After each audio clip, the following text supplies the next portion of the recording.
What's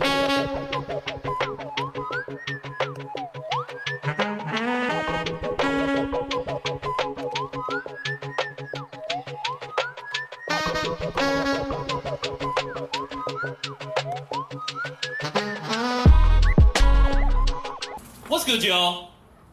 Welcome back to another episode of the Conversation Piece Podcast, the show where the people tell us their stories and in turn tell the story of Indianapolis, commonly referred to as the greatest city in the world. My name is Patrick Armstrong. I am your host, and this is episode 149. Yeah! So close to another milestone. Thank you very much. And I have a very special guest to help me celebrate. My guest this evening is, without a doubt, one of the kindest people I've ever met. And what I mean by that is she is warm and welcoming in the way that she navigates the world, while also not being afraid to say what's what and why. To me, that is kindness. And you can see it on display in all sorts of ways, out on a walk or a run, supporting an event in the community, or deep in conversation. This type of kindness is also bursting at the seams of Draft, the community she co-founded with her husband, aka the space that we are currently sitting in. The second time I was ever here was for Creative Mornings. Caitlin Beisco, if you know her, was the speaker. And long story short, the what she shared made me cry a lot of tears. And it was during her presentation that I felt moved, not just by her story, but by the space that it was unfolding within. My guest built that. She built that here with Aaron. All right. I'm waxing a little bit, and this is not about me. So without further ado, please join me in welcoming my friend and wonderful, incredible human being, Rebecca Zettler, to the show.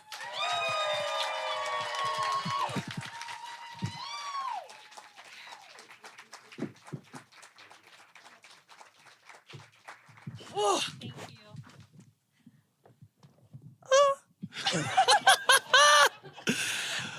This is a long time coming, I feel like. Yeah. To get you up here. Yeah. Oh, yeah. Yeah. I've watched enough, though, that I feel good. You feel confident about this conversation? Yeah. Hi, guys. It's going to be great. I'm excited.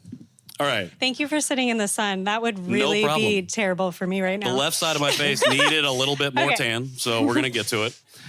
I think I want to start with, because we kicked it off with the Dream Machine. Mm-hmm. I don't want to ask you about the Dream Machine yet, but I want to ask, what does dreaming mean to you? Ooh. I feel like dreams are like a practice. You're not supposed to realize all of them. Actually, most of them. So they're meant to be let go. They're meant to like be lived out in someone else's life. It's kind of like the same as like parallel selves, parallel lives. But yeah, I just think we shouldn't stop dreaming. And it's a good practice to have. So I do it often when I'm running. But I also let them go. So I like this community aspect of like, you can just let that shit curse away. Go. Or you need someone else to hold it for a little while until you can do it, right? But I feel like a lot of the times, especially even with Draft, it's like we needed to say that we wanted to do this thing, and then our community was like, let's do it, you know? Yeah. And we're here to help, so it's great. Is there a dream that you've let go of that you're open to sharing with us? Oh.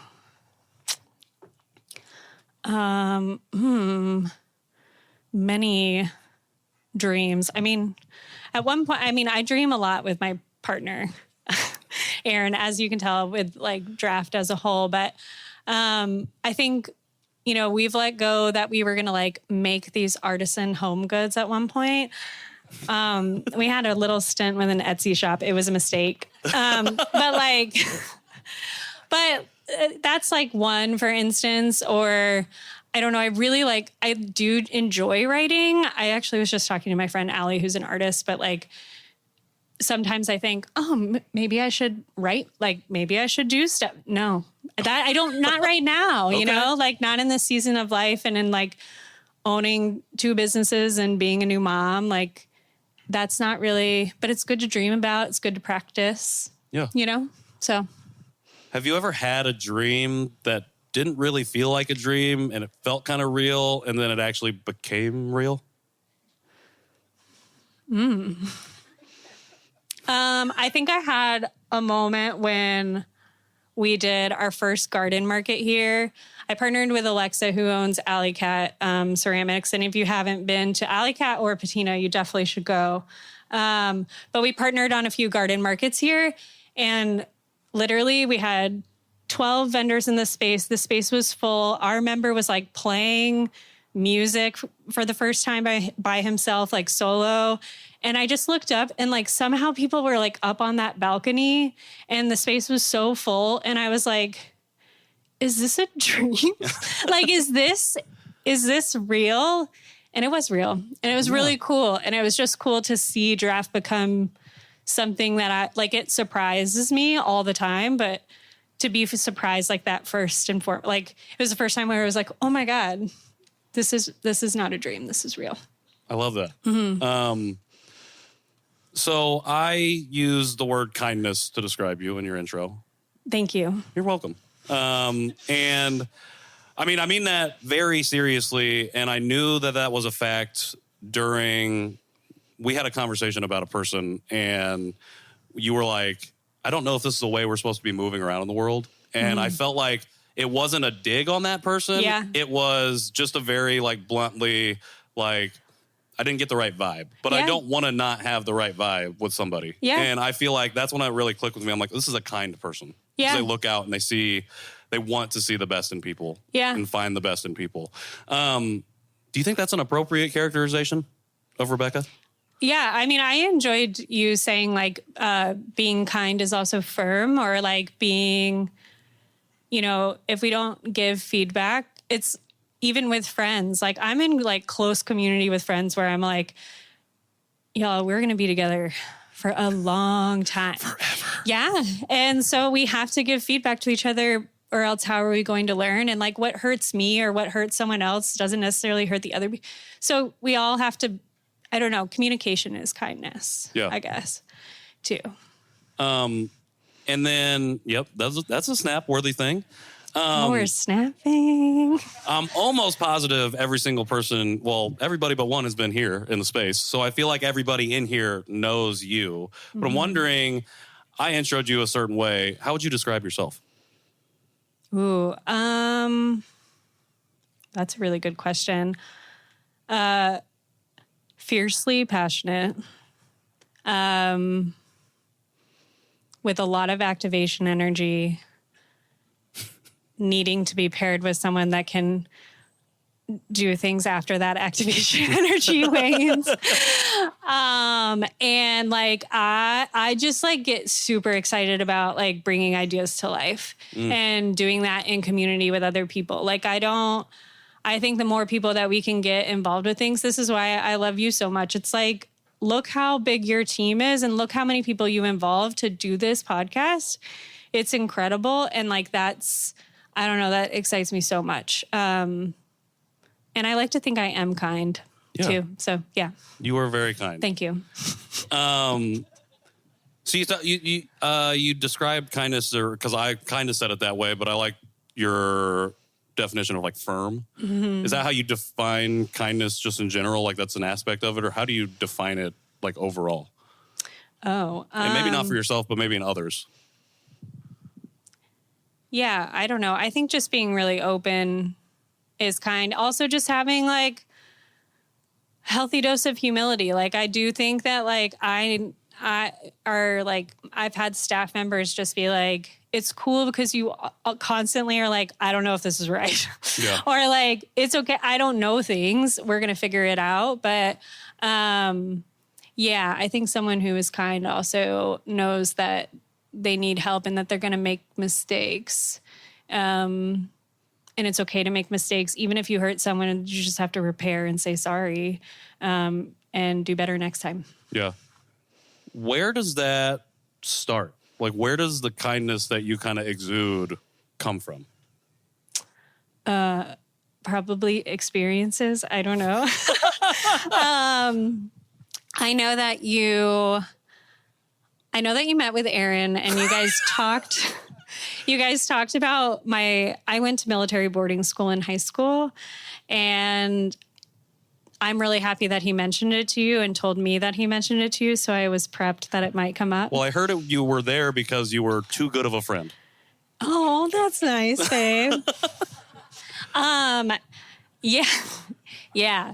I mean, I love my friends and manifested in like a adolescent with like kind of absent parents in DC metropolitan area.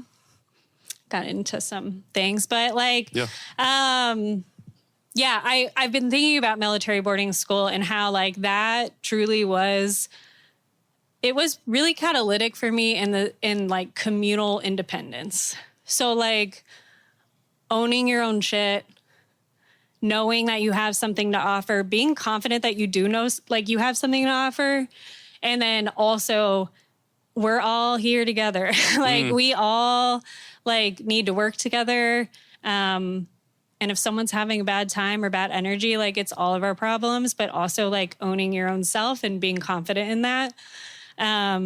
Because I think about that time and I think about how we were all kind of kids like experiencing rejection in some form. And so it really like, I don't know, at a very young age instilled this hyper independence and hyper confidence, but also in the context of like very like intimate community. So that is probably like what I could attribute it to, maybe. Yeah. Maybe. I heard while you were there, that's where you learned about like Rose-Hulman and the opportunity to potentially go there. Yeah. Can you talk about that a little bit? Yeah. Shout out to Mr. Baird. Him and his wife were only 26, but they were my advisors. So like you kind of get paired with pseudo parents while you're there, and they like really believed in me. They were like, dude, you're a good kid. Like, and you're really smart. Like, we got this. Like, I was not doing well in school at all. And just having someone believe in me and like really just being like, no, you are a good kid. Like, I think about that a lot. And I think I really liked them first and foremost. So like, I was just like, ooh, physics. I like he was my teacher in physics, and then he got me into like the junior engineering like team where we like traveled, and I was like, oh my gosh, I think I like robotics. Like I would have never thought that as a kid at that time. So, but no, they were from Bloomington, and it is hilarious because they were only 26 and I truly thought that they were like my parents. I was like, yes, the adults are here. And they like to joke now that they're like, we were children. They were 26-year-old advisors. Yeah. But they were from Bloomington. They knew about Rose-Hulman. So Michael, like he really connected me there, wrote me like recommendation letter. And it's really the reason why I'm in Indiana. And luckily for me, they moved back. So they live in Bloomington. Nice. Shout out to the Bairds. Yep. Shout out to Bairds. Yeah. I enjoyed learning about your connection with Rose-Hulman because Rose-Hulman was the first place after I started my identity journey that I spoke publicly for the first time. No way. Outside of the podcast. Yeah. And I was just... When was that? So that was 2021, maybe? 2022? Actually, 2022. It's such a bummer that we didn't know each other yet. I would have absolutely gone. Yeah, it was really... I wasn't planning to speak. Been there with all those supporting sweet little somebody nerds. else Yeah. who was speaking. And he was just like... And then I'm going to invite my friend up here to talk about his story because he grew up in Indiana. That's cool. And it was a really interesting experience, but kind of propelled me on this journey. And so I was like, oh, okay. Yeah. That makes sense. We have little paths crossing before here. Super nerdy. Super nerdy. What were you dreaming for yourself while you were at Rose? Ooh. I think I was like really craving to be in a city again. I think it was like good to be in an environment where everyone was doing the same thing. Everyone was majoring in engineering. And I learned from like my military school experience that I do really well in small groups. Like I'm like really social and I love community, but like honestly, like girls got to focus. And so Rose-Hulman was that for me, but I found myself at the end being like, gotta get out of here. Because it is hard to like not be in an like there was a lot too much similar. Sure. Right. In that context. And I don't know if you know this, but like Rose-Hulman at the time that I went was like very few women, which I think I also felt comforted by because that was my military school experience too. But I was also craving to be in community with women. So, yeah.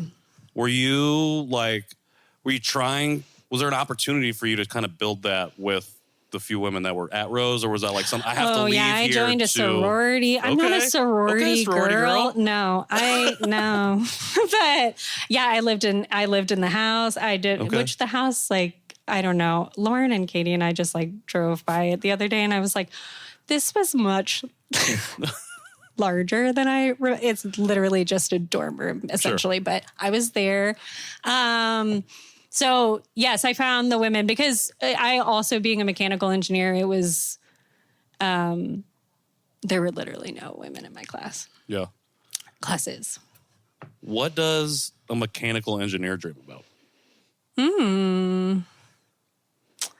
I don't know. I got like, I don't think I really knew like how I was going to apply my school. I just like schooling. I was just like, I'm good. I'm good enough at this to like get the grades. And then when I interned, I like my first internship and actually my first job was at Lilly. It got interesting because where I worked, it was on like really big machinery, like cam driven equipment. And I mean, it's like a paradise for someone who likes controls engineering. And it's team camaraderie. It's like a team sport. Like every day is a performance to make the line run. And I don't know. It's pretty cool in that context. So I feel like through my internship, I was like, this feels cool. I'll do this. Sure. I mean, working with robots is cool. I couldn't do it, but. No, the thing is you definitely could. That's what I'm saying. Like 13-year-old me was like, I suck at math and like all subjects. And then someone was like, no, you don't. And then it turns out I did it. Like, that's all it takes. Yeah. Speaking of trying to build community in the sorority, I want to talk about your first house in Sobro. I heard that was kind of the first place you really started to actually like build community and in a way that kind of leads us to draft. Yeah. I was wondering if you could share the story about the silent retreat. Oh, some of you were there. This girl, Chelsea, was like, I really want to do a silent retreat. And I was like, that sounds great. Let's do that. And also like, I am not a quiet person. So I was like, I'm so interested. That's another thing that I like. I'm just like, let's do it. Yeah. As long as it's safe. That's why we're here right now doing this. You're like, I'll do it. Yeah. Try it once, you know? So yeah, she was like, I really want to host a silent retreat. Like, can we do it at your place? And so we did it. I think it was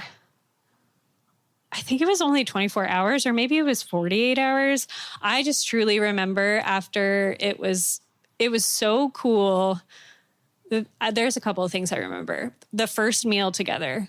Okay. We were done within 4 minutes. We ate our food. We left the table. And then we like went to our separate stations that we felt comfortable by. Our last meal together, we sat there for like over an hour. Being so comfortable in silence with each other. So much so that like, I was like, I don't want to leave. Like, this is so cool. Yeah. Like to be. Because it's like no talking, no phones, no, like we actually weren't supposed to read either. Like that's truly like, you should literally do nothing. I read though, because it was too hard for me. Yeah. And she like gave me the nod that, you know, it was okay. What was the biggest change from meal one to the last meal where, you know, you're going from 4 minutes to now sitting in that comfortability with each other? I think like with the first meal, right, it was everything else was super loud. So someone using their fork or like someone feeling like they're eating loudly or sniffing loudly. And I don't know, I think by the last meal, we were all just so comfortable hearing those sounds that wasn't dialogue, that they didn't feel so loud. I don't know. It was so cool. I mean, we should maybe do it again. Okay. Who's in? I don't know that I could do it. You could do it. You would be like me. You would be like a talker. Yeah. I need an internal conversation happening. We don't want you to like fall out of love of talking though. So like go at your own risk, but it was really nice. Yeah. I heard that somebody tried to come and clean the gutters while you were doing that. Yes. And tried to disrupt the silence. Poor Bobby. Bobby came. Oh no, this is so. Bobby came to clean the gutters. And he's the sweetest man ever. He's cleaning the gutters. And Chelsea just walks outside and she's staring at him. And I think she broke her silence talking to him. Okay. But I literally, once I left the silent retreat, I had this text being like, I'm so sorry. There was something really special happening. That woman scares me. Please don't let her like hex me. Like he was, and I was like, oh my gosh, Chelsea, you really scared Bobby. And I told him the only thing that we did was actually give good spells towards him and his family. Mm-hmm. But yeah. That's hilarious. What is like the biggest thing that you take away about yourself in like a 24 hours of silence? I feel like that's got to lead to a lot of just like reflection maybe, because what else can you do but reflect?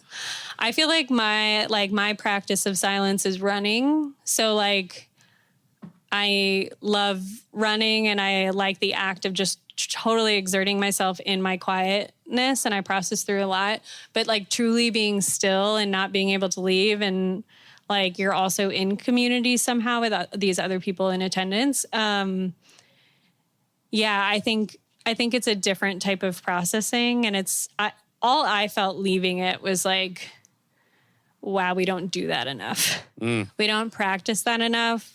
But there's too much pressure to like know what to say, and how to say it. Yeah. So I don't know. We should all be silent more, probably. Yeah. Honestly. I agree. Yeah. How do you communicate? Did you have to communicate with each other during that time, or was it just like, hey, it was breakfast, lunch, and dinner? That's where we'll meet each other. She had this like bell that she would ring when it was like time to commune for meals. But yeah, it was cool. Nice. It was I like cool. it. Yeah. I can't wait to watch this footage back because I literally can't see you right now. I can only see the sun. But I hope I'm looking in your general direction. No, it's all right. Are you sure we literally could? No, it's okay.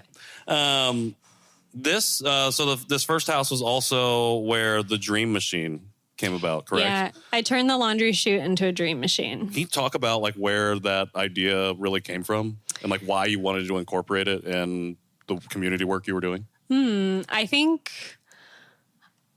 I was like, ooh, this is a happy thing that this house has. Yeah. And I think maybe it kind of like asking that question right now makes me think that I genuinely do love to play around with space. Like I like space changing. Like even if you come to draft often, we change things often. Like I remember when I built those trellises one day here and I was like, we're going to grow vines. And I don't know. I like playing with space, and it doesn't have to be a big space for it to change and to evolve. So it probably was in the spirit of that. But I just thought it was a fun idea. And then as we started hosting more in that space and having people come in that space and out of that space, 2020 hit, and I was like, holy shit, this is like deeper than I had anticipated it to become. And then I was like, wow, this is pretty cool. It's pretty cool just to be able to send something down a chute. And now we built one for draft, which is just going to like live on the wall. But the act of it, like in your quiet moments, and you happen upon it too, which is kind of cool, right? You're like, what is this? Do you want to move? No, it's okay. Okay. Okay. Can you tell that it's just blasting me right in my face? Yeah, Okay. I'm feeling all like we good. could literally move. It's truly Okay. all good. Okay, It's going to crest over that house here soon. Okay. Maybe after the show's over. Is the love of like playing with space, is that the engineer side of you, or is that a different part of who you are? I think it beautifully marries like my technical brain and my like love of caring for people and believing in people. Like, again, like I love an idea. Like draft just allows me to be like, you have an idea, let's go, let's do it. Like, or even if you work here, like I feel like being able to celebrate people and like what they're working on.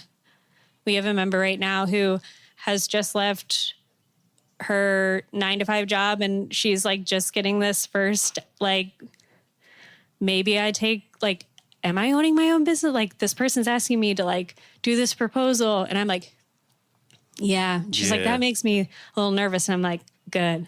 Like, let's go. Yeah. So I don't know. I think playing with space and doing it, like, it's something that it like flexes and soothes that part of my brain that's like likes the technicality of it, but also I get to share it, which is cool. Well, I feel like you probably got a lot of that when you first decided to start this place. Mm-hmm. So obviously you were building community, hosting events, or having people host events in your spaces. When did you realize you needed another space, like this particular space, and that you needed to build that here? I feel like by the time, we left our 9-to-5 jobs at a wonderful time, 2019. And we were like, the world is our oyster. Just you wait, Indianapolis. And I very shortly after 2020 happened, and our like original thought was we own a design and build company through Open Frame. So doing residential, and it turned out to be commercial clients as well, but doing work in people's spaces. And then 2020 happened, and we all weren't doing that. Sure. But what was really cool is we kind of created this sweet family, and Lauren are both here. But we quickly, our friend Lauren owns a wonderful wood and fabrication like studio. He designs beautiful furniture, but also does a lot of installations in the city, including things at Draft. But Aaron was like working in his shop sometimes. And then when 2020 happened, all of these businesses, it was like a perfect time to remodel your business. And so we married our kind of remodeling experience with this like very beautiful elevated woodworking and steel fabrication. And the four of us just took on so much work and so like all this stuff. And also we realized like entrepreneurs didn't have space like in Indy. Like we created it in that shop together, and it was really cool. But I really feel like at that time we were like, Indy lacks a small space that you can host stuff at, that you can elevate what you're doing, and is approachable in price as well. And we can stay approachable in price because we're small. Yeah. So it kind of got birthed out of that. And then, I don't know. We did it. Yeah. You have done it 3 years. You just celebrated your three-year birthday. Yeah, that does feel we have Still here. Yeah. The toddler is talking. Toddler talking. Yeah. What was the biggest challenge when you were taking this on and starting this? We talked about a couple challenges, but I'm wondering, like, from your perspective, like, what was for you at least the biggest challenge of getting it off the ground and going? Yeah. We, money. Money. We didn't know what we were doing. We literally took over this building. It was office space before. It was like a single story structure that looked like a house, but it had like a locksmith in it and a therapist office. And so we took over this space and we were like, okay, great. Like, we'll keep it office because that's great. We'll all just share it. And we'll pack as many people that can fit in here, like it'll be great. Yeah. And then we got our permits. We didn't know the commercial like development process. Like we were very like, we'll figure it out. And I remember the first contractor that we had come over because we were like, I just feel like we need someone to like help build the shell and then we can do the interior. Like we feel really confident in that. And like we had already pulled the permits so much so that like we had demoed a lot of the interior. And this guy just looks at us and he goes, you should wait 3 years. Because it was 2020 and plywood had gone up. Everything was so expensive. And he was like, how much money do you have? And we were like, this is how much money we have.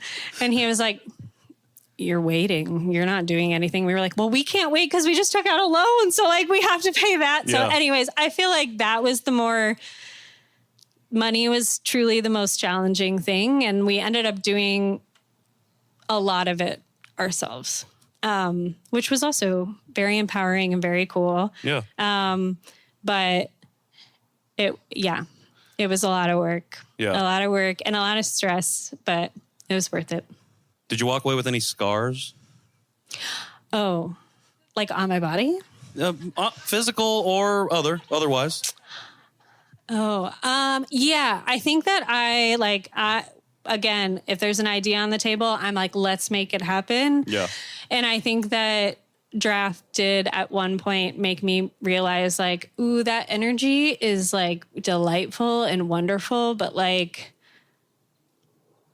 it can also be a little bullish. Like it can be naive. It can be, so I think, I don't know if it's scars, it's just learning. Sure. Like I think I look at projects a lot differently now, more measured. So it's good. Yeah. I think it's a good thing, but definitely not a scar. Yeah. A scratch. Something that you carry with you. Maybe a healed scar. Yeah. Maybe not a scar. You said not scar. Yeah. I'm wondering, because we've been talking about specifically with the dream machine and dreams, like being able to let things go. Mm-hmm. I was wondering if there was something that you were holding on to or held during that time, especially that first year or so when you were doing this, that other people, especially people that know you, might not be aware of, that you were carrying kind of on your own. I think in that first year, there were a lot of days with empty rooms, which is good. It's how you build things. We were just talking about this with your podcast. Like, people don't just know to show up to things. And in part, like, they don't know they're invited, but like also it just takes time to really build not only physically a structure, but also just like the programming and backdrop inside of it. And I think we were so exhausted after we finished draft and we like got the occupancy like permit done. And then we literally opened and Aaron and I sat at those front tables and we were like, we're open. And literally it's like beautiful windows, like really big windows. We'd see people walk by and be like, no one coming in. And thankfully Ryan and Lauren still came in because I think they were really worried about us. But that's good friends. That's good friends. But I feel like, I think that is kind of a silent carry. I think many business owners have, right? I think what people don't realize is like, you truly have to switch from getting through all the hard stuff with building and like financing and doing all the stuff. And then all of a sudden you have to switch and be like, we're open now. We're really happy about what we're offering.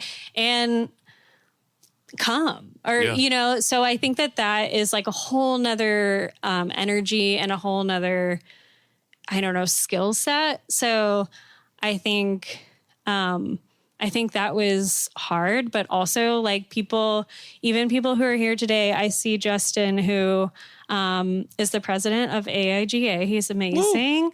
But he walked into a very empty draft and he was like, I think I want to do a speaker series here. And I was like, really? I was like, thank goodness. Like, we built this for you. Like, we're so, but like, just him coming in, like I had people come into the empty room and still be like, no, this is cool, Rebecca. I want to be a part of it. And like, when it happens still now, it's like, it still makes me emotional. But like those first few people that did that, like truly wonderful. I don't know if I'm still answering the question. I forgot it. No, you totally did. And you gave me a great segue into the next question because, like you mentioned, Ryan and Lauren coming in during those early days, Justin coming in, the community starting to form. And I think one of the through lines of this conversation is just people being there to hold you, to lift you up when you need it, when you're going through something.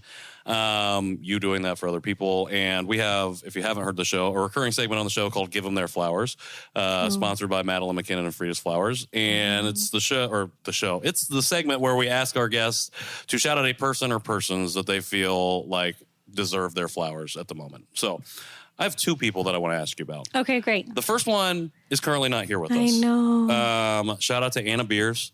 Shout out to Anna Beers. Woo! We would not be doing the show if it were not for Anna. We would not be doing the show here. She is an honorary member of my team, and she has really went above and beyond making all of this possible. Yeah. So I'm very sad that she is not here. Yeah. I was wondering if you could give Anna her flowers. Yeah. I mean, many of you know Anna, but she is freaking amazing. I hired someone at Draft truly full time because I became pregnant. And I was like, oh, I can't, like, I won't be able to do this. And luckily, Andrea was helping me out with Draft too. And she was like, all right, we're going to do this. We're going to hire someone. Like, this is going to be great. And literally, Anna has made Draft so magical and so wonderful in ways that I could never. Like, I think it's just like, it's been so wonderful to collaborate with her. And she has such a natural gift of making people feel seen without like even needing to like communicate all the time. I don't know. She just really has a gift with people. And yeah, she definitely deserves her flowers. It's amazing to have her in the space and to collaborate with her. She's awesome. Yeah. On a well-deserved vacation. Yes. She sent me a picture of the beach today and I was like, looking good. It's raining here. Looking good. Yeah. The other person I want to ask you about is here, sitting right there in the front row. Yeah. Can you give that man right there his flowers? Aaron. Let's all shout out to Aaron. Woo!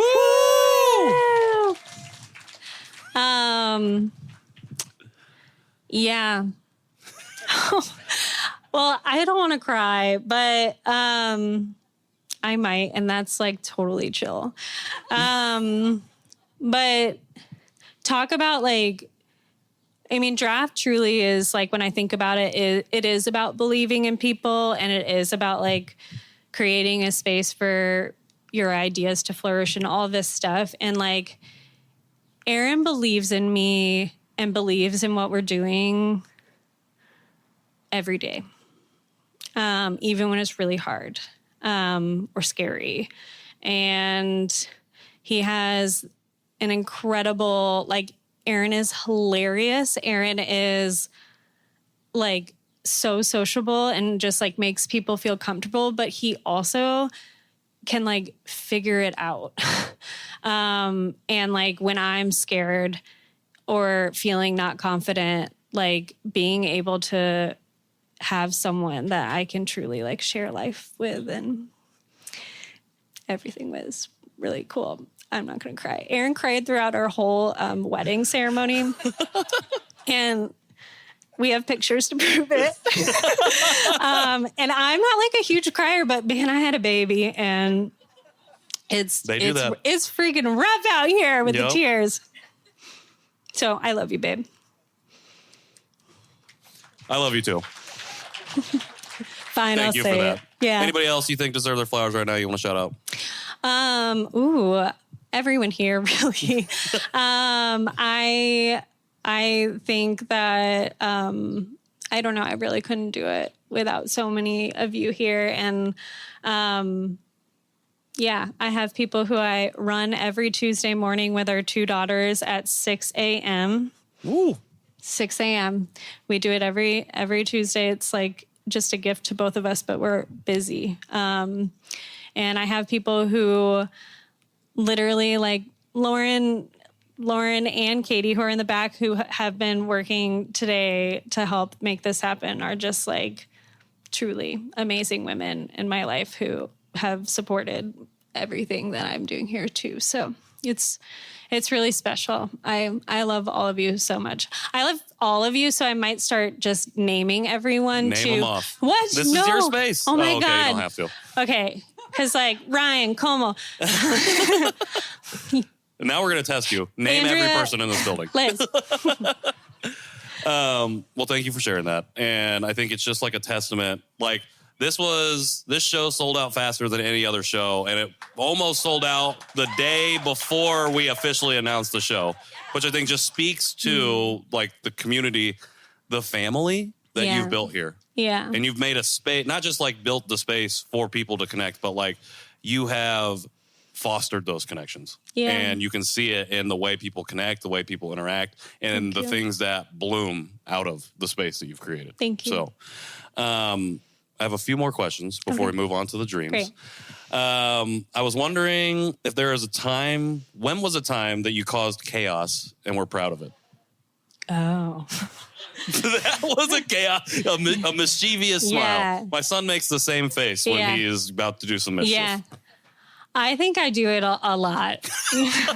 Like, I think that, like, people, like, be careful about telling me a thing you've been dreaming about or you have an idea on, because I will hold you accountable and I will be in the background just being like, have you thought about this? I already talked to this person. It's like, here we go. So I don't know. I cause a lot of chaos. Good trouble. Good chaos. Sounds like. It's good for me. I hope it's good for people, but yeah. I like it. If you could make one process take less time, what would it be? Oh, one process take laundry. Is that a boring answer? Fucking hate laundry so bad.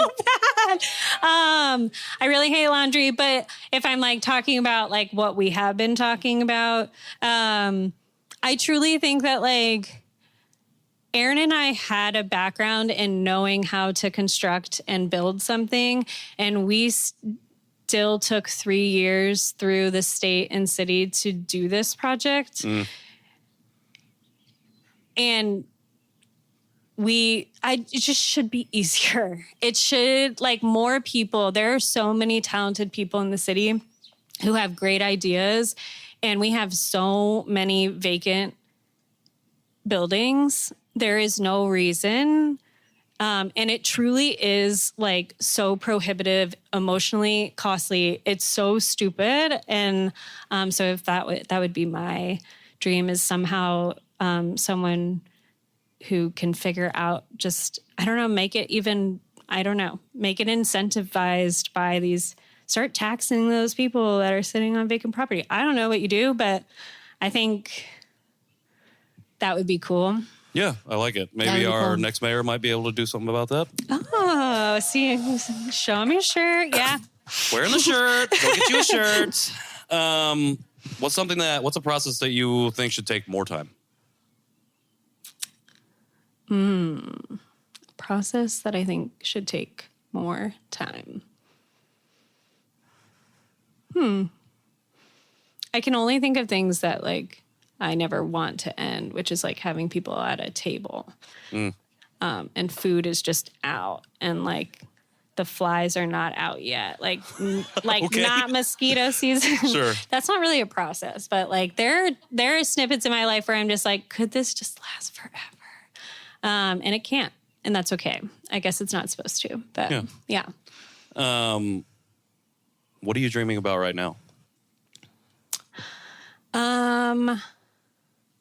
I've got a lot of stuff that's happening with Draft with Anna that we are really excited about. Some more using this stage in some ways, which is really fun. And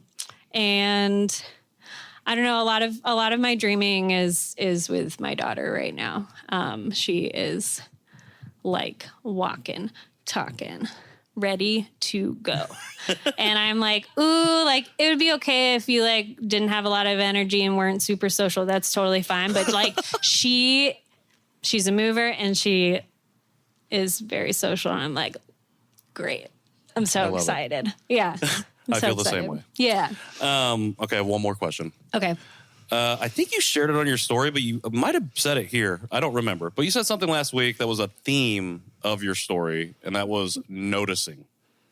And so as we move on to other people's dreams, I was wondering what you're noticing now about yourself, about the people in your life, and about community.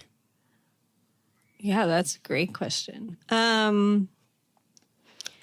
I think what I'm noticing about myself is like that I am like transitioning into more of this like measured, calm, or like I'm not like ready to jump necessarily, which is like great, like survival instinct worthy, right? But so I think I'm noticing that about myself. I'm also learning a lot from people. Like I have very close friends that like we're all in walking distance to each other's houses, which is truly the dream. Yeah. And I'm noticing and learning a lot from them, like in what it means to be in community with people choosing to do that, even when it's hard. Like sometimes like I just don't like, it's like truly like being emotionally naked or like very vulnerable. And I don't know. I think it's really cool. It's also scary and it's like cool. I don't know. It should be scary and sweet too. Like the best things are a little. So yeah. Scary and sweet. I love it. Rebecca Zettler, everybody. Thank you.